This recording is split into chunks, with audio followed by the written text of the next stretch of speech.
सूरत अल-बकरा आयत नंबर 224 वला तजअलुल्लाह ज़ातल लिअयमानिकुम अन तबर्रु व तत्तक़ू व तुस्लिहू बैनन नास, और अल्लाह ताला को हीला ना बनाओ या निशाना ना बनाओ अपनी कस्मों का इस वास्ते कि तुम लोगों से भलाई नहीं करोगे, परहेजगारी और सुलह के काम लोगों के दरमियान नहीं करोगे।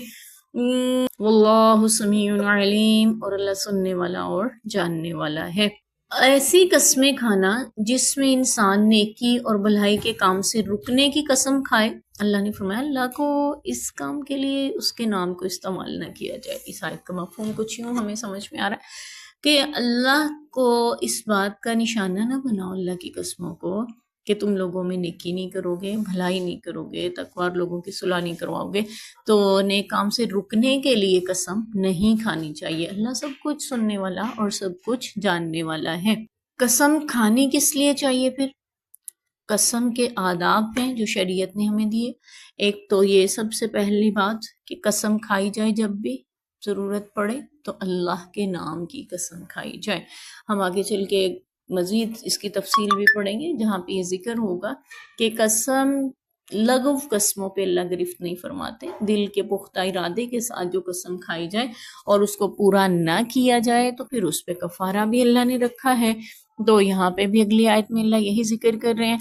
तो यहाँ पे ये बात हो रही है कि तुम ऐसी कस्में ना खाओ जिसका मकसद नेकी से रुकना हो, लोगों में सुलह करवाने से रुकना हो, और तकवा परहेजगारी कि मैं अब इसने ये किया तो मैं अब इसको यूं करके दिखाऊंगा, मैं अब नेक नहीं रहूंगा, मैं वैसे जैसा मर्जी नेक था अब मैं इसको बताऊंगा, तो मैं कसम खाता हूँ मैं ऐसा जरूर करूंगा। तो अल्लाह ने फरमाया ऐसी कस्में मत खाओ, अल्लाह सुनने वाला जानने वाला, उसको पता है किसने तुम्हारे साथ क्या जुल्म किया, ज्यादती की। और अगर तुम ऐसी कसम खा चुको तो फिर अल्लाह ताला का इरशाद है ला युआखिज़ुकुमुल्लाहु बिल्लग़्वी फ़ी अयमानिकुम, अल्लाह ताला तुम्हारी लगव कस्मों पे तुम्हारी गिरफ्त नहीं फरमाता या पकड़ नहीं करता, वलाकिन युआखिज़ुकुम बिमा कसबत कुलूबुकुम, बल्कि वो उन कस्मों पे गिरफ्त फरमाता है जो तुम्हारे दिलों के दिल कमाते हैं, यानी दिली कसद से तुम खाते हो। वल्लाहु गफूरुन हलीम, अल्लाह बख्शने वाला तहम्मुल वाला है। 225 है आयत नंबर। ये लगाव कस्में कौन सी होती हैं? लगाव कस्में ये होती हैं कि कुछ लोगों को जैसे आदत होती है कसम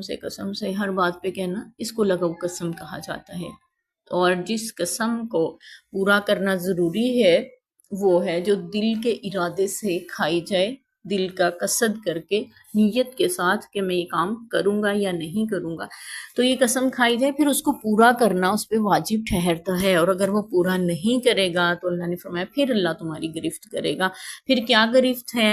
सूरतुल माइदा की आयत नंबर 99 में अल्लाह ताला ने ये जिक्र फरमाया है कि अगर तुम कसम खा लेते हो, मफहूम है उसका कुछ इस तरह से कि फिर तुम कसम पूरा ना करो कसम को, तो फिर तुम्हें चाहिए कि तुम उसका कफारा अदा करो। कसम तोड़ बैठे हो, पूरी नहीं कर पा रहे।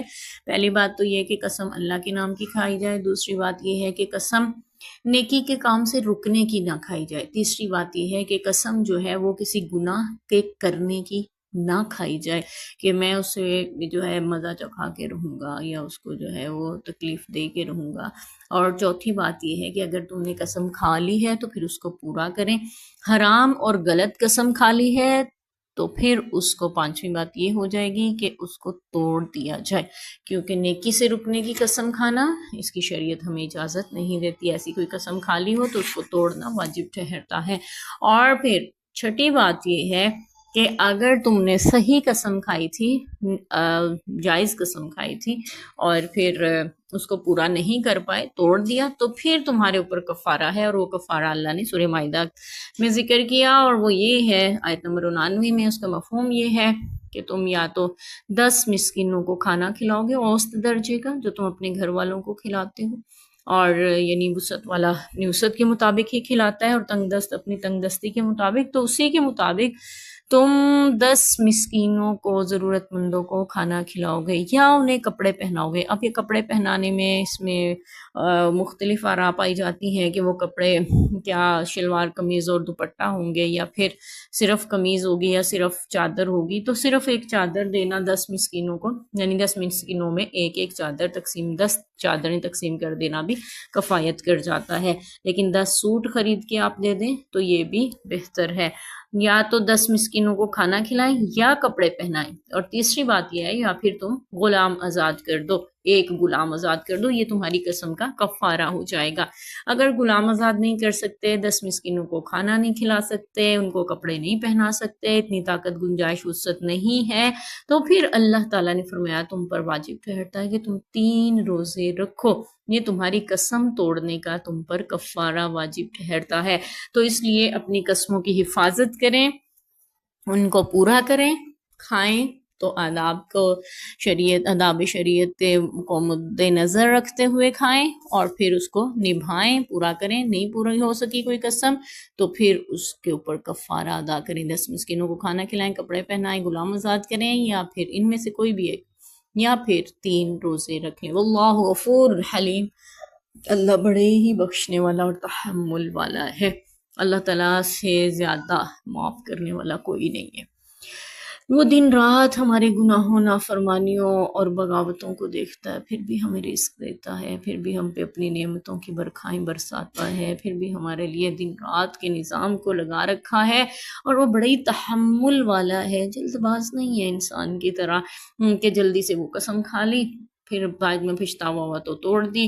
تو جیسے انسان جلد باز ہے، اللہ نے اس کے مقابلے میں فرمایا اللہ بڑے تحمل والا ہے، فوراً سزا نہیں دیتا تمہاری قسموں کے غلط ہونے پہ اور تمہاری ایسی باتوں پہ۔ اور ایک بات ہمیں خاص طور پہ پتہ ہونی چاہیے کہ حدیث پاک کا مفہوم ہے کہ جب بھی تم میں سے کسی کو قسم کھانی پڑے، اسے چاہیے وہ اللہ کے نام کی قسم کھائے۔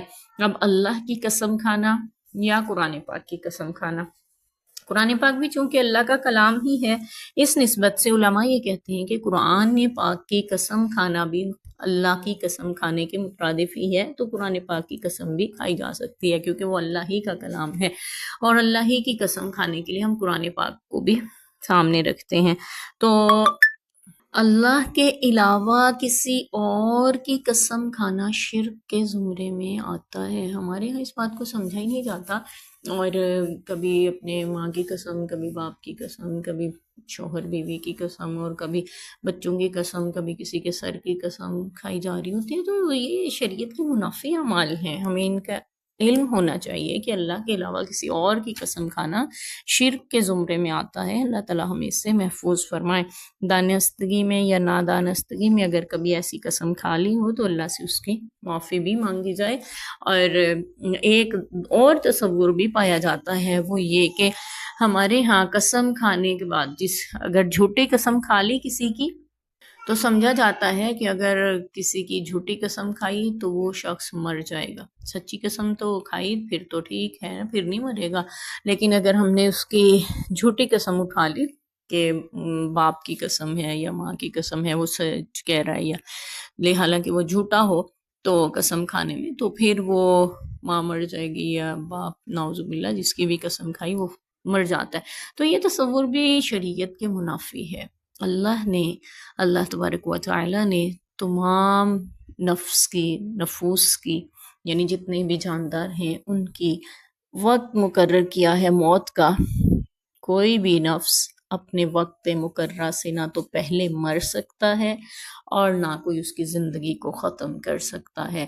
تو یہ ہم تصور جو رکھتے ہیں یہ بھی شریعت کے منافی ہے کہ کسی اور کی قسم اللہ کے علاوہ جھوٹی کھا لی ہے تو وہ شخص مر جائے گا، اللہ کے علاوہ قسم کھانا جائز ہی نہیں ہے کسی اور کی۔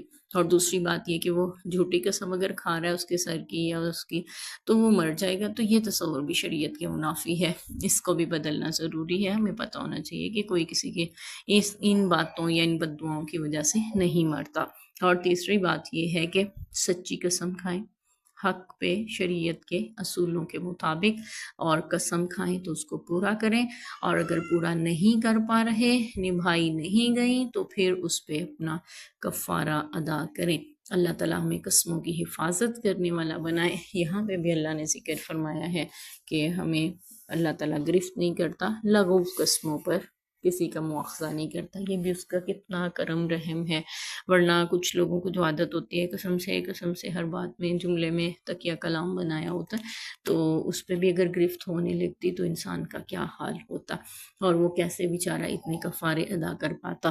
تو اللہ تعالیٰ واقعی بخشنے والے ہیں اور تحمل والے ہیں۔ اللہ تعالیٰ ہمیں بھی اپنی ان صفات سے کچھ حصہ عطا فرمائے، آمین۔